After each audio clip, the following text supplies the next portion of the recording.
Hi, happy morning all. ലക്ഷ്യങ്ങളിൽ ശ്രദ്ധ കേന്ദ്രീകരിക്കുക, തടസ്സങ്ങളിലല്ല. ഞാൻ ഒരു എക്സാമ്പിൾ പറയാം, വളരെ ക്ലിയർ ആയിട്ട് ഈ കാര്യം മനസ്സിലാവും. അതായത് നിങ്ങളൊരു ഓഫീസിൽ വർക്ക് ചെയ്തോണ്ടിരിക്കാന്ന് വിചാരിച്ചോ. അപ്പൊ അവിടുത്തെ മാനേജർ നിങ്ങളോട് പറയാണ്, നാളെ വരുമ്പോഴേക്കും ഒരു 60 സ്ലൈഡ് ഉണ്ടാക്കി കൊണ്ടുവരണം. അതിന്റെ ഒരു പ്രൊജക്ട് നമുക്ക് തന്നു.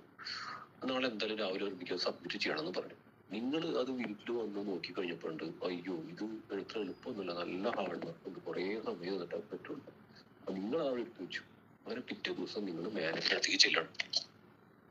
അവിടെ ചെന്ന് നിങ്ങൾ എന്താ പറയാ, നിങ്ങളുടെ മനസ്സ് അപ്പം തന്നെ പ്രോസസ് ചെയ്ത് തുടങ്ങും. അതായത് എന്തൊക്കെ തടസ്സങ്ങൾ പറയാൻ വേണ്ടി പറ്റും, എന്തൊക്കെ പ്രശ്നങ്ങൾ പറയാൻ വേണ്ടി പറ്റും.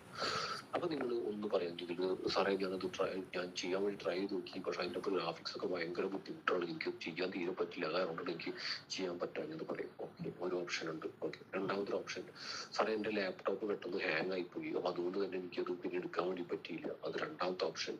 മൂന്നാമത്തെ വർഷം വീട്ടിൽ ആർക്കും വയ്യാണ്ടായി പോയി, അപ്പൊ അത് കാരണം പെട്ടെന്ന് എനിക്ക് രാത്രി ഹോസ്പിറ്റലൊക്കെ പോകേണ്ടി വന്നു, പിന്നെ അതിനോട് സമയം ഉണ്ടായില്ല, അങ്ങനെ ഒരു ഓപ്ഷൻ. ഓക്കെ, വേറൊരു ഓപ്ഷനോ, വീട്ടിൽ ഈ നെറ്റ്വർക്കും കണക്ഷൻസും ഒക്കെ പോയി, അപ്പൊ അത് കാരണം കൊണ്ട് കറണ്ട് ഉണ്ടായിരുന്നെങ്കിൽ വീട്ടില്, അപ്പൊ അത് കാരണം കൊണ്ട് എനിക്കൊന്നും ചെയ്യാൻ വേണ്ടി പറ്റിയില്ല. ഓക്കെ, ഇപ്പൊ നാലെണ്ണാണെങ്കിൽ ആലോചിച്ചാൽ ഒരു 10 നമുക്ക് ഒബ്ജക്ഷൻസ് കിട്ടില്ലേ. ഇതൊക്കെ നമ്മളിങ്ങനെ എണ്ണിപ്പറക്കിക്കൊണ്ടിരിക്കും. ഏതെങ്കിലുമൊക്കെ നമ്മൾ ആദ്യം ആലോചിക്കുന്നത് മാനേജർ ഏറ്റവും നന്നായിട്ട് കൺവിൻസ് ചെയ്യാൻ പറ്റുന്ന കാര്യം എന്താണ് പറയാൻ വേണ്ടി പറ്റുക, അതാണ് പറയുക. അത് പറഞ്ഞുകൊണ്ട് അതിൽ നിന്ന് ഊരിപ്പോരാൻ വേണ്ടി ശ്രമിക്കും. ഇതാണല്ലോ സംഭവിക്കുക.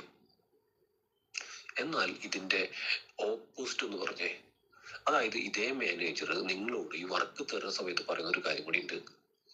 ഓക്കെ, ഈ വർക്ക് നാളെ രാവിലെ ആകുമ്പോഴേക്കും സബ്മിറ്റ് ചെയ്യണം. അപ്പൊ ഇതിന്റെ ഒരു ക്ലയന്റ് വളരെ എമർജൻസിയിൽ വേണ്ടിയിട്ട് ഇരിക്കുകയാണ്. അപ്പൊ ആള് ഒരു 1 lakhന്റെ ചെക്ക് ഇവിടെ വെച്ചിട്ടുണ്ട്. അപ്പൊ ആരാണോ ഇത് കംപ്ലീറ്റ് ചെയ്ത് കൊടുക്കുന്നത് അവർക്ക് ആ 1 lakh എടുത്ത് പോകാവുന്നതാണ്. അപ്പൊ നാളെ നിങ്ങൾക്ക് ഇത് ചെയ്യാൻ പറ്റുന്നുണ്ടെങ്കിൽ നിങ്ങൾക്ക് ആ 1 lakh എടുക്കാം. ഇതും കേട്ടുകൊണ്ടാണ് നിങ്ങൾ വീട്ടിലേക്ക് വരുന്നെങ്കിലോ, അങ്ങനെയാണെങ്കിൽ നിങ്ങൾ എന്താ ചെയ്യുക?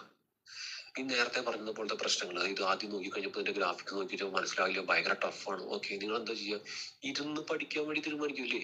അത് എവിടെ നിന്നൊക്കെയോ റെഫറൻസ് എടുക്കാൻ വേണ്ടി പറ്റും, ഓൺലൈനിൽ കിട്ടുമോ, എയിൽ കിട്ടുമോ, എന്തെടുത്താലും ശരി, അന്ന് രാത്രി മുഴുവൻ ഇരുന്നാലും ഉറക്കളച്ചിരുന്നാലും ആ സാധനം പഠിച്ച് നിങ്ങൾ തയ്യാറാക്കും ഇല്ലേ. പിന്നെ വീട്ടിൽ കറണ്ട് പോവില്ല, ഒരു പ്രശ്നമില്ല. ഈ വൈഫൈ പോയോ, കുഴപ്പമില്ല. നിങ്ങൾ എന്ത് ചെയ്യും? ആ ലാപ്ടോപ്പ് എടുത്തിട്ട് അമ്മാവന്റെ വീട്ടിൽ പോയിരുന്നിട്ട് ചെയ്യും. ഈ ലാപ്ടോപ്പ് അങ്ങനെ ഹാങ് ആയോ, ഓക്കെ, അപ്പൊ പിന്നെ മാവന്റെ മോന്റെ ലാപ്ടോപ്പ് ആയിരിക്കും നിങ്ങൾ ഉപയോഗിക്കുന്നുണ്ടാവുക. ഞാൻ പറഞ്ഞു വന്നത്, എന്തൊക്കെ തടസ്സങ്ങൾ ഉണ്ടായാലും ശരി, എന്തൊക്കെ പ്രശ്നങ്ങൾ ഉണ്ടായാലും അതിനൊക്കെ പരിഹാരം മനസ്സിങ്ങനെ കണ്ടുകൊണ്ടിരിക്കില്ലേ.